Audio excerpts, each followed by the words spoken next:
I get it, you're scrolling through endless listings. The photos look slick, the description reads like a love letter, and you start to imagine yourself on stage with that shiny soprano sax in your hands.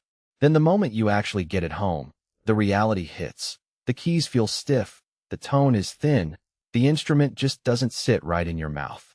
I've been there, and that's why this video is all about making sure you don't waste time and money on a sax that sounds great on paper, but falls short when you try to play a simple blues line in your bedroom. Link is in the description if you want to check the product details on Amazon. The Conn Selmer SOPRANO SSS311 is one of those models that gets a lot of buzz simply because it carries the Selmer name. In the world of soprano saxophones, Selmer has been a staple for decades, and that pedigree can make you feel a little safer when you click Add to Cart.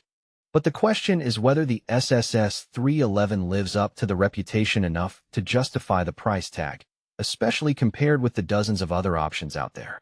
I've spent the last few weeks trying out a handful of soprano saxes in different settings: college practice rooms, small gigs at coffee shops, and even a recording session for a friend's indie track, and I'm going to break down what really matters when you're deciding whether this instrument belongs in your case. First off, let's talk about the sound.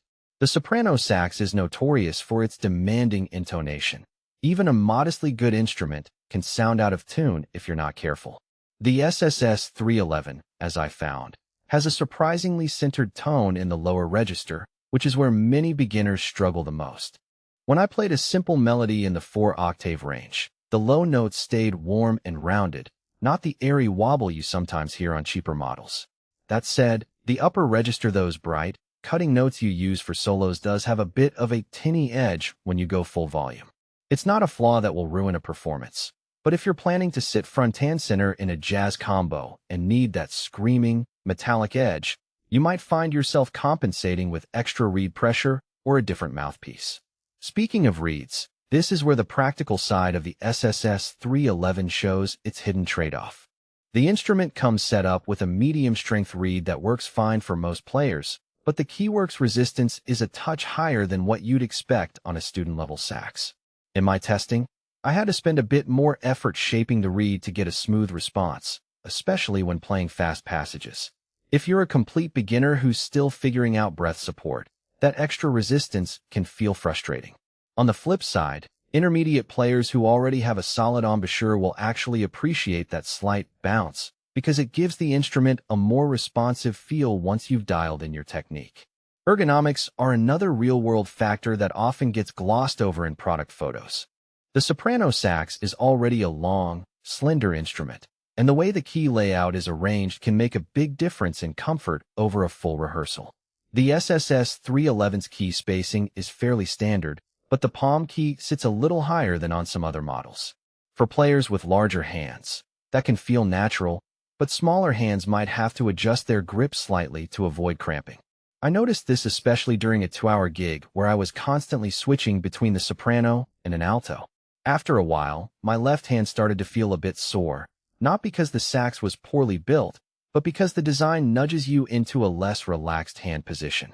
If you have small hands or plan on long sessions, you might want to try it in a store first or consider a custom palm key adjustment. Now, let's get into durability and maintenance, a topic that often decides whether a purchase feels worthwhile after a few months. The SSS311 is made from a brass body with a lacquer finish that holds up well against the occasional bump or the inevitable sweat of a sweaty practice. I dropped it once from a low table in a cramped studio, and the finish didn't chip. The keys remained aligned. That said, the lacquer can show fingerprints more readily than a silver-plated finish, so you'll find yourself wiping it down a bit more often if you're particular about aesthetics. Also, because the instrument is designed for intermediate players, the screw tension on the key rods is a little tighter, meaning you'll want to have a qualified technician check it at least once a year. It's not a deal breaker, but it's an extra cost you should budget for if you're buying new. What about value for money? At its price point, the SSS311 sits in the mid-range bracket, more expensive than entry-level student saxes, but still far below professional handcrafted models. Considering the brand heritage, the generally reliable intonation in the low register, and the decent build quality,